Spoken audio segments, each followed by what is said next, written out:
This is On the Spot with IKM. I'm John Schrott. And this morning, I have the privilege of talking to Lisa Granger. Lisa is one of our senior interior designers and has this incredible passion for biophilic design. And Lisa, that is a big word. What is biophilic design? It's my favorite thing. Biophilic design is when you're connecting the occupants of a space to nature. So there's an inherent need of people to really connect with the outside world and all of the patterns and all of the light and all of the space that it has. So is it a physical connection? You know, doors to get to the outside, or what do you mean connect? So it's really, when you design it, it's really a whole system, and some of it is views to the outside, some of it's the experience of how you walk from place to place.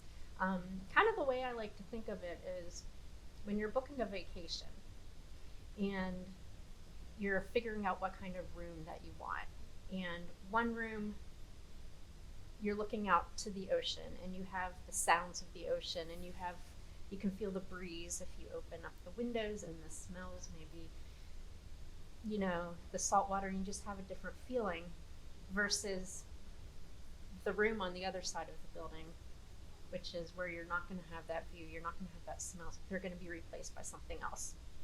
So is this biophilic design? We have these windows here. This is partially biophilic design. It has to do with views, but it also has to do with the experience of being in a space and using all of the senses, the smells, the sounds. So are there particular colors that are better to use in biophilic design? A lot of times you find biophilic designs having earth tones, but it has a lot to do with the experience of space and connecting nature to a space. So you might have a mountain or a mountain view or like a desert, or you know, you can kind of like pick a different ecosystem and you can kind of work around that. Maybe it has to do with the context of the building. So it could be the colors of the desert or the colors of the Atlantic seaboard. Yes, there's no one way to do it. I see. And that's important because different people have different tastes, and we want to pay attention to that. I didn't know that. So are there, do you work with patterns as well in finishes, in carpet and? Yes, so actually they refer to those as biomorphic shapes. And Well, patterns. there's another big word for us, biomorphic shapes. Right. So you're taking it from the natural world, and maybe it's not a literal detailed pattern of a leaf, but maybe it's the shape of a leaf, or it's, you know, the outline of a mountain, or. I see.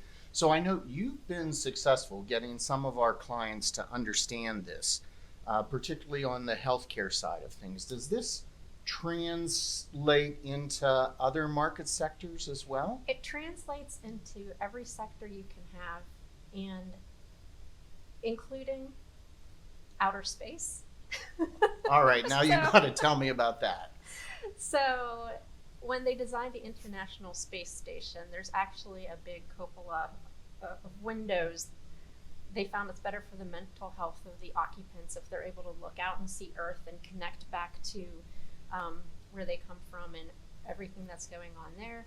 And when they think about long duration space travel, like going to Mars, right now they're coming up with different ways where they can use the biophilic elements so that people don't get as depressed, as stressed.